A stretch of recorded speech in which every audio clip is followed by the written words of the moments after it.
अस्सलाम वालेकुम प्यारे पाकिस्तानियों, उम्मीद है आप जहाँ भी होंगे दुनिया में खुश खुर्रम और कामयाब होंगे। अल्लाह ताला आपको इस वबा से महफूज रखे। आप खुद भी एहतियात बरतते रहें। एहतियात दवा से बेहतर है। दिल जब जलता है तो फिर आवाज़ निकलती है। जब से मैं ये वीलॉग्स और ये मैसेज देने शुरू किए हैं, मैं आप लोगों से रिक्वेस्ट करता आ रहा हूँ कि आप लोगों को हर एक को अपनी आवाज़ बुलंद करनी चाहिए जो पाकिस्तान में हो रहा है, क्योंकि चुपके चुपके हर जगह पे डीलें चल रही हैं। नवाज शरीफ साहब इदारों के खिलाफ हर्जा सराई कर रहे हैं और दूसरी तरफ मोहम्मद जुबैर साहब आकर कहते हैं कि अब सब ठंडी हवाएं आ रही हैं और इसी बात का दुख है हुकूमत को। ये हो क्या रहा है?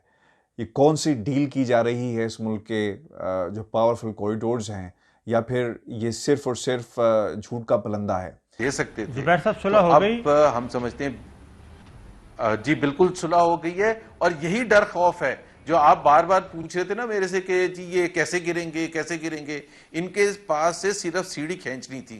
वो सीढ़ी जैसे ही थोड़ी सी खींचेगी तो मसला पीटीआई के लिए हो जाएगा। हमारे साथ हालात अल्लाह का शुक्र है ठीक है।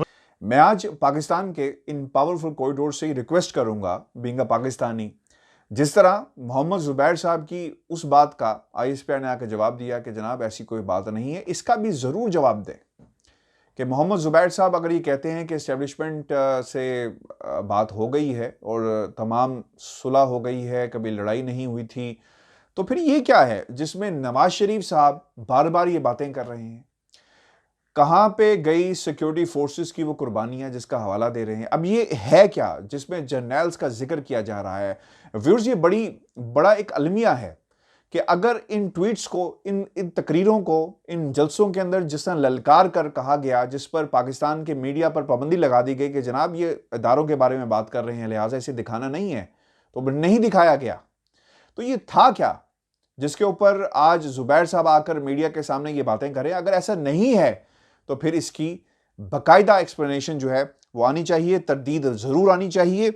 और मौजूदा हुकूमत जो मर्जी कर ले अवाम के लिए, उसको उसका समर अवाम तक तो कुछ ना कुछ पहुंच ही जाता है, लेकिन उसका असर नहीं पहुंचने दिया जाता। अब फिर से डीलें वीलें शुरू हो गई हैं। रिटायर जनरलों की औलादें हैं, और जो रिटायर जनरल्स हैं बजाते खुद, और जो हाजिर सर्विस मिलिट्री में जनरल्स हैं, उनके लिए आम फौजी के खून की कोई अहमियत नहीं है। उनके लिए जो मर्जी हो जाए, अपनी अयाशियों में कमी नहीं आनी चाहिए। उनकी सहूलतों और उनकी ज़िंदगी के साइशों में उनके और उनके ख़ानदान की कमी नहीं आनी चाहिए। अब फिर से जो मुल्क के ख़िलाफ़, मुल्क के राज अफशा करने की धमकियां दे रहे हैं जो गद्दार हैं, आपको पता है शायद कि नहीं, रशिया के ये गद्दार बरतानिया में और अमेरिका में आके बैठे, और इस तरह के गद्दारों को फिर उन्होंने जिस तरह से इस वक्त के मौजूदा हुकूमत ने जिस तरह से मारा है, यूरेनियम उनको दे के तड़प तड़प के वो मरे हैं। एक पाकिस्तान है जिसमें अंदर बाहर ऊपर नीचे हर जगह गद्दार बैठे। एक आदमी लड़ रहा है जिसका नाम इमरान खान है। अब फैसले का वक्त है। सबसे पहले अवाम ने फैसला करना है कि हमने इसी तरह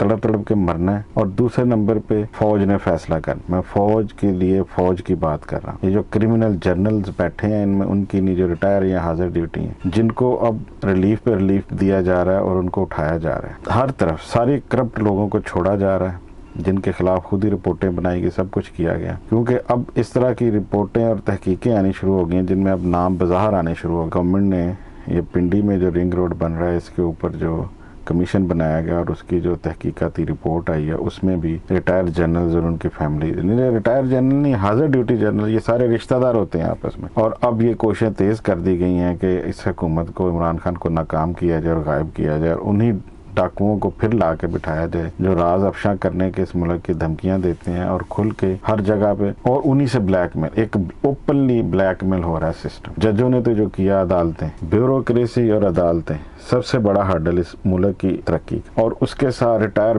क्रिमिनल जनरल जो कि रॉ और दूसरी एजेंसियों के एजेंट बन चुके हैं, और हाजिर ड्यूटी भी उनमें छुपी ब्लैक शीप, वो मिल के जो है ना फिर इस मुल्क का वही हाल करना चाह रहे हैं जो मुशर्रफ के बाद हुआ था। इसलिए मैं प्यारे हम वतनों, बोलिए अपनी अपनी जगह पे, चाहे सोशल मीडिया पे, अब ख्वाबे गफलत से निकल आइए, वरना इस दफ़ा जो हाल होगा वो पहले से, क्योंकि हर दफ़ा पहले से सख्ती आती है। अपने हालात को देखिए, अपने बच्चों के मुस्तकबिल को देखिए, जो दुनिया में हो रहा है इस वक्त, और आपको बताऊँगा जो हो रहा है इन मुल्कों में। इसलिए खुदारा अपनी हालत पे, अपने बच्चों पे रहम खाइए और बोलिए, और इन लोगों के खिलाफ आवाज़ उठाइए जितनी आप उठा सकते हैं। इसके साथ ही मैं ये अपना व्लॉग ख़त्म करता हूँ। पाकिस्तान जिंदाबाद। अस्सलाम वालेकुम।